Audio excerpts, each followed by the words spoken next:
Today I'm taking you through a tour of my Notion. I've been using Notion for like 5 years now, ever since I was in college, but I've only recently mastered the perfect layout for me, and I figured I'd share so you guys can pull some inspiration. I'm also gonna link a bunch of my Notion templates down below. It's free, you can download them, pop them directly into your Notion setup, and tweak them however you'd like. That's there for you guys if you want to, and now we're just gonna jump right into it. Got my coffee, got my laptop. The first thing that you see when Notion loads is my dashboard, or my HQ, my landing page. Here at the top is a cover image. You can change these very easily. You can upload your own image, you can select from theirs, you can give it a link to anywhere on the page. I usually just use Unsplash because you can search for something like collage. You're also able to reposition this. I like keeping emojis for all of my pages. I like the color it adds. You can also do these Notion icons. I'm sure there's more online, but I found these. Let's say you wanted to use this home one, you click copy, and then here you give a link and you submit, and it changes it to that. I just kind of like the color that it gives my sidebar, so I like using actual emojis. Next thing I have is I have this quote here. This is a reminder to myself. One of them is all about consistency and chipping at something one day at a time, rather than, you know, trying to like go from 0 to 100 immediately. 1% better each day. That 1% compounds over time. When I say better, I mean just going from the person I am now to a person I want to be, which is a person that has achieved all the goals that I want to achieve, basically. So that's what I mean by better. And then the other quote that I really like is, if not now, then when. This is crucial for me when I'm like being lazy and procrastinating. Love those quotes. Next thing I have here is this little list of things that I want to remember to do every day. Next to that, I have the links to my pages. These just link straight out to my other pages. I just like having them here because I don't like going through the whole let me go here and let me go there kind of thing. Next thing I have, it's actually hidden away. It's my gratitudes and my habits. It's a little table, and I like this because you can hide it so it's not too overwhelming to the eye. I like that Notion added these simple tables. Once the month is over, I plan to make like a page and maybe my mental. So I'll just go ahead and make that now. I like full width always, and mono because why not? At the end of January, I'll copy this table into my gratitudes here, and I will start fresh for the new month. The next things that I have is divider because I like the way it splits up the page. I have some backlog tasks. The reason they're not on like a proper to-do list is because these are things I've just been putting off. They're not like need to-dos, but they're like, I would like to get this done. I would like to do this eventually. So one of them is headed in my Hawaii video, which by the way, I went to Hawaii in June or maybe May. It's literally January of the next year. I also have this. This is actually really helpful. I always forget what I've ordered. And then I have some reminders. Again, this is kind of like the task backlog. It's just like things that I need to remember and putting off kind of. So I have that there. I also have a grocery list, things that I don't buy every time I go to the grocery store, but I run out. Like let's say I ran out of also garlic powder, which I actually did run out of garlic powder, so I'll add that here. And then I also have a shopping list. These are things that I'm thinking of buying. Oh, actually I did buy my organizing bins, so I can remove those from my list. But yeah, that's basically it for my HQ. The next page here on my sidebar that I also use a lot, which is also linked here, is my Pomodoro page. This is actually taken from a template I found online. I'll link the template below. It was totally free, and you can also download the same exact template if you want it. I'm sure that everyone knows what the Pomodoro technique is. I found that it's been the most productive thing for me to implement over these last few months. I realized I really like when things have an end. This goes for running. I like when I know the trail that I'm running, because then I know like, oh, I only have this much left to get to the end because I already know what the trail looks like. I like to know, I don't know if that's like a good thing about me. Maybe I need to work on that, but I like to know that things have an end. Pomodoro technique is great for me because I know that it's 25 minutes and then I get a little break. It's also been a really good way of tracking how long things take me, which I'll get into it just a little bit. This is used every day. At the beginning of each day, you basically just delete this and you start typing your new stuff in there. You can also add more than this. You could say study chem. I'm not in school, but yeah. And you just add a little icon. Little scientist. Updates depending on what you enter here. So let's say you targeted 3, but it actually took you 4, then you weren't as productive as you thought you were going to be. Let's say you targeted 3 and you did 3, it's productive, you like made that, you got that done. If you targeted 3 but did 2, super productive. The other thing that I use adjacent to that is my Pomodoro timer here. This was a thing from the App Store. Let me see which one I used. Oh, yeah, I used Flow from the App Store. It was free. I just like it because it's very simple UI. You can leave it out, but it's also here. The other cool thing about this page is the summary here. This is calculated based on this table. So let's say I complete another task. It says 50% completion rate because I completed 2 out of the 4 tasks. So yeah, let's continue going through the rest of them as well. We have my goals here, which I will go into in just a little bit because I want to actually go through some of my New Year's goals with you guys. So we'll do that at the end. The next one I have is this ideas page. This one isn't that pretty or very organized. I just have a bunch of like business ideas or side project ideas. I basically just create a page for each different idea I have. I don't have anything fully thought out in there, so it's not really anything pretty to show. The next thing I have is my YouTube page. I have this picture here for inspiration. I put 100K subscribers. Obviously I'm far away from that, but I want to have something to strive towards, so I thought that was kind of cute. That's kind of my YouTube page, but the main things that I use in here, so the easy one is this description. This is literally like at the bottom of this video, you'll see something structured like this. I just copy this and I will tweak things. I also have my video planning page. This is where I plan most of my videos. I only started using this very recently. I used to have a different layout for this page, which is actually here in my archives. This one?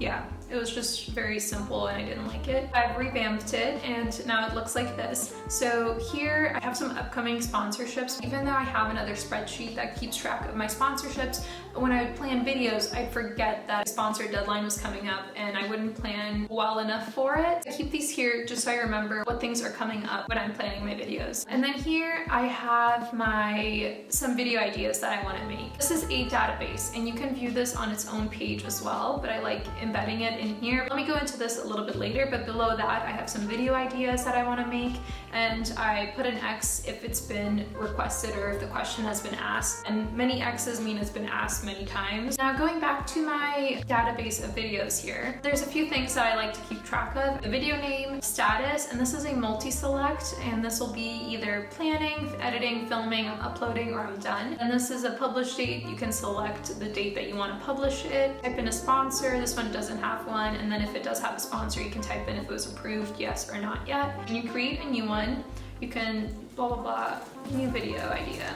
And you can open this up and I actually have a template. The template loads the things that I like to include in each of these pages. Like this one, it's nice to have it generate these sections because then it reminds me of like the structure of the video. I always like to keep in mind the goal of the video. It helps you when you're storytelling and editing to like focus on the general theme of a video. And then I have like an outline of how things are gonna progress. Here I just scripted my voiceover and also scripted like a portion where I had some advice for people. The other really cool thing about this is I added another view, so you can view it as a calendar. And here you can see that the train from Chicago is going to go here, the Notion tour should be uploaded on the 10th, hopefully, so on and so forth. I'm trying to upload Mondays and Fridays, hold me to that. So yeah, I like to keep things simple.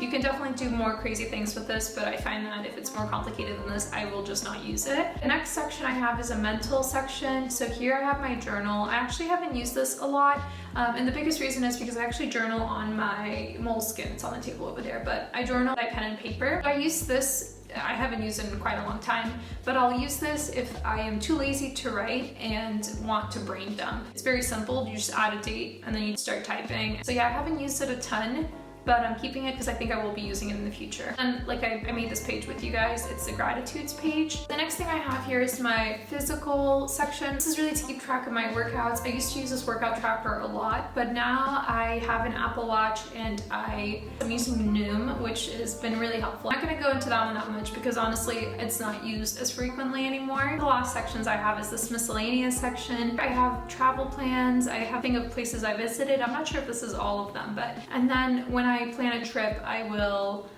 make its own page. Like I keep our flight information. This one was the last time we went to Hawaii. I keep the hotel, and then I keep like a bunch of recommendations from friends and family of like whether it's food, dessert, and it's really easy to not have to plan out your exact day, but you have a bunch of recommendations. So if you're like on the west side of Oahu and I want to know what to do, so that's my travel plans section. I have this list section, which is just like a bunch of random lists, as it says. Some places I want to visit, restaurants that people recommend, some ideas for date nights, and then some board games that I want to get. Fun fact about me is I love board games, and I like want to have a board game cafe in the future. Like once I'm like retired and stuff, I want to just have a board game cafe. Here I have books. I don't use this anymore. I started using Goodreads. I'll leave my Goodreads link below. You can follow me there and see what I want to read and what I'm reading. And I have a bunch of recipes. Now we're gonna go through my goals section. In my goals, these 3 are currently active and in use. The first one is a North Star page. It's a very simple page. It's kind of like my North Star of my life. Like, what are the things that I want for myself in the future? The North Star is really great for guiding your everyday decisions. So I have broken this down into like career, family, personal, and relationships. It's really helpful for guiding my decisions now because sometimes you can feel lost. My 3-year plan, this was written December 8th, 2020, so over a year ago. This was a brain dump of what I wanted in my 3-year plan. It made me feel better at the time, and I still keep it around because it's somewhat valid and kind of fun to look at. The one I will go in depth and actually share with you guys is my 2022 goals. I have a bunch of tips for how I set goals. Let me know if you want me to make another video for it, but I'm gonna choose a different. Let's see, what do I want to choose? Maybe I'll choose this little seedling because it's like growing.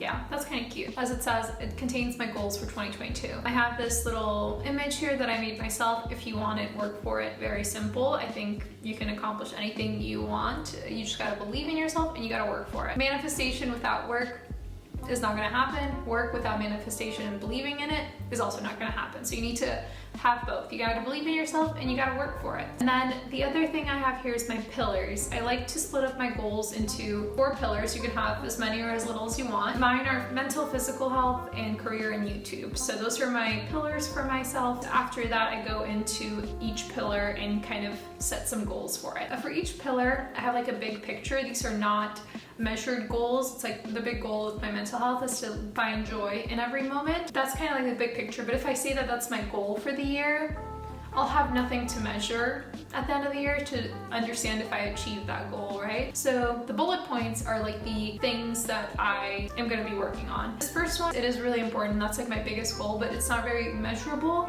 but I just wrote it anyway. I have a tendency of thinking negatively about myself, but positively about other people and other things, so I need to work on that.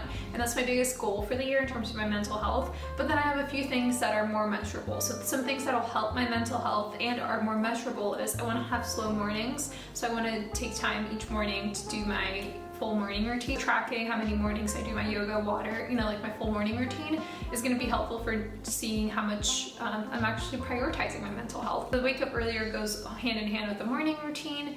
And the choose reading over social media. This one is huge. Not only is it helping me grow, but it's gonna help my mental health because social media tends to drain my mental health. But I also have the more measurable goal of reading 24 books in 2022. And again, you can follow my Goodreads to see what books I'm reading, which ones I've read, and stuff like that. And then I have my physical health.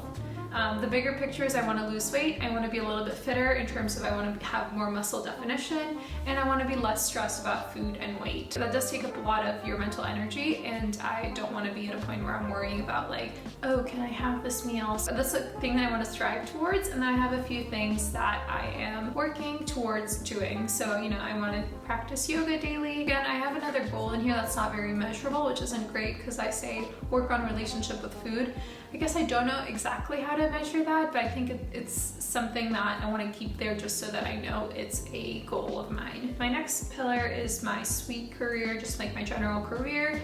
My big picture, which I probably won't achieve in the next year, but I want to achieve eventually, is to start a company. And the things that I want to do this year is I want to launch an app or a side project, and I want to consider new opportunities. I've been at my current company for over 2 years, and it's not that I'm unhappy or I want to leave right now, but up until this point I haven't kept the door open for any new opportunities. Start keeping that door open this year and see what pops up. That doesn't mean I have to switch careers, but it could. My YouTube goals this year, I just want to grow a stronger community and build a brand. In terms of building a brand, I just want you guys to know what I'm all about. I want to be a source of inspiration, but also provide you with some tools that you can use in your daily life to grow and get you closer to whatever goals you have in life. That is really the goal for my YouTube channel. I don't want to be siloed into one type of content. I just want to make all sorts of videos that contribute to that brand, I guess, or that bigger picture. And then in terms of that, I have some bullet points that go into specific. One of the most important ones here is to be more intentional with my YouTube videos and actually plan my videos before I film them. And the other thing that is important here is I want to continue to improve how I edit, and this means just learning a new trick each video. And that is because I want to focus on quality of my videos rather than just having a bunch of them. And then finally, this isn't one of my pillars, but I have some miscellaneous goals. These are things that are very clear. It's like either you do it or you don't. I have a few travel goals. I also want to cook some more Albanian dishes. If you don't know, I'm Albanian, so I want to learn how to cook some more, at least 2 Albanian dishes. Those are my goals for the year. I have a bunch of tips for how I goal set, but you really need to keep it simple. It may look like I have a lot of goals, but they're all tied back to 4 bigger pictures. Keeping fewer goals is always going to help you achieve them. I see some videos that are like 22 goals for 22. Like, that is so overwhelming. So don't fall into that trap. Think about 4 things, 4 different pillars of life that you want to work on, and think of some specific measurable things within those pillars that are going to help you achieve that bigger picture. And that is going to be a much more useful way to structure your goals than just listing out 22 things you want to do in 22. When you see just 4 kind of big pictures, you're more inclined to want to work on them. The other key reason big picture comments and big picture thinking is important is because it helps with everyday motivation.